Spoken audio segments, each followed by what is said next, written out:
Magandang araw mga kaibigan. Bigyan natin ngayon ng opinion reaction itong post ng Inquirer.net. Sandali. Concerns on the Supreme Court resolution regarding the impeachment. Prosecution member and Manila Representative Joel Chua says the Supreme Court resolution should not affect trial. So ito ang payag ng kongresista.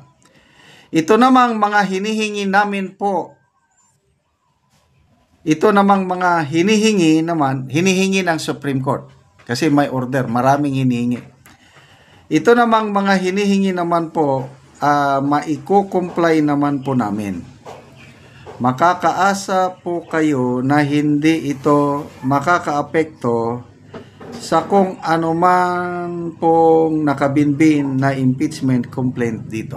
Okay, so mas maganda pa itong comment ni Congressman Joel Chua na kaya nilang i-comply. Kung ikumpara natin sa pahayag ni Congresswoman Leila de Lima, sabi niya, baka hallmark of judicial overreach. Sumusobra na daw ang pakikialam ng Supreme Court sa impeachment na trabaho naman daw ng Kamara ang magsampa ng impeachment. So bakit ang daming tinatanong? Nakakano kung basahin mo naman yung tinatanong yung requirement ng Supreme Court, mga data o informasyon tungkol sa kaya mga petsa, mga nabigyan ba ng kopya yung mga kongresista, nabasa ba ng mga kongresista yung articles of impeachment bago pinirmahan, bakit pinatagal yung tatlong unang complaints, mga for transparency purposes ang hinihingi ng Supreme Court.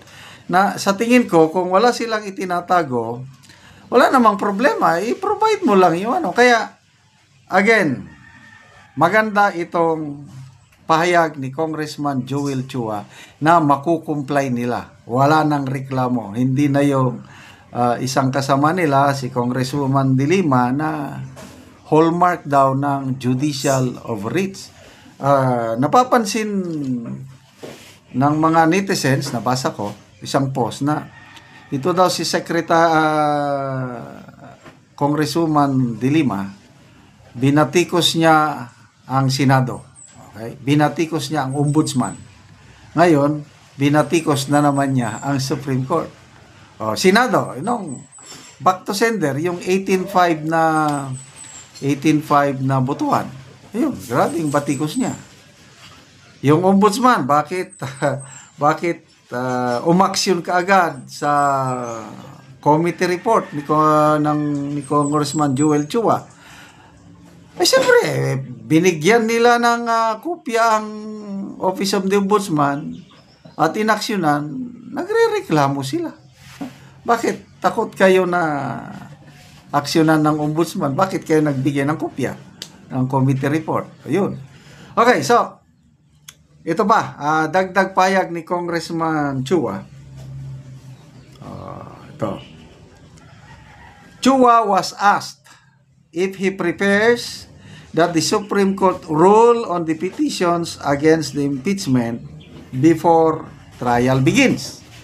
Kasi may dalawang petition sa Supreme Court ngayon. Petition ni kampo ni BP Sara, petition kampo ni Atty. Torrio na parang kini-question ang constitutionality o yung proseso sa ginawang impeachment. So ano ba? Hintayin muna natin ang resolution, desisyon ng Supreme Court bago simulan ang impeachment trial sa Senado? O ito ang sagot ni Congressman Chua. Mas maganda para at least ma-resolve na yung issue sa 1-year bar rule.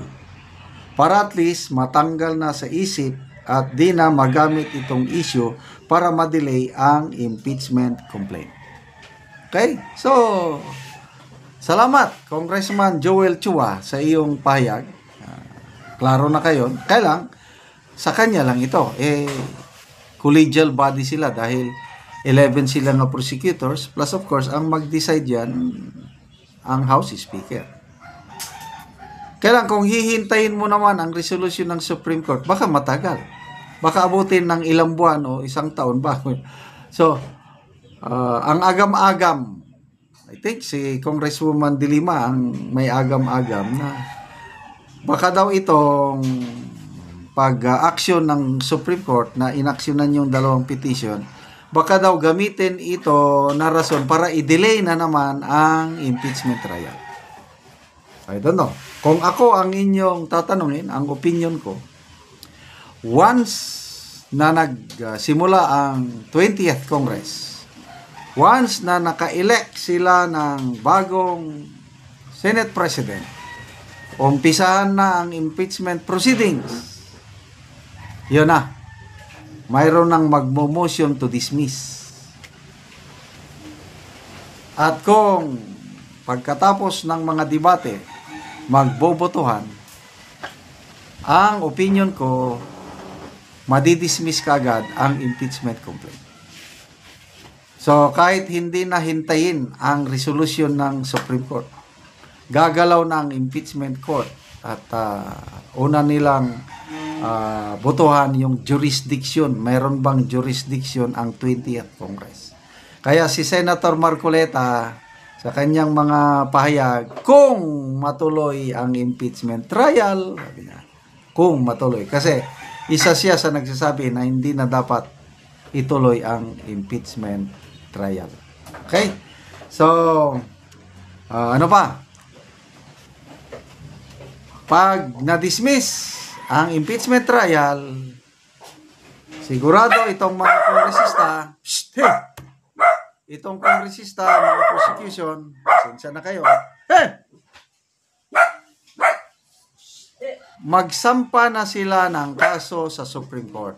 At yun na, talagang, ang Supreme Court talagang magdidesisyon na. So, doon na natin malaman kung ano ba talaga, constitutional ba ang sinampang impeachment complaint o hindi. So, abangan natin ang resolusyon nito ng Supreme Court. Salamat mga kaibigan sa inyong pagsubaybay sa ating channel. Nakakatulong kayo ng malaki sa tribong Talandig ng Bukidnon. Dahil ang sweldo natin sa channel na ito is pantulong sa tribo. Namimigay tayo ngayon ng mga yero at pako para makapagpatayo ng maayos na tahanan ang tribong Talandig. Panoorin nyo ang video na ito. Ang angero nga ipanghatag sa mga tao na po 11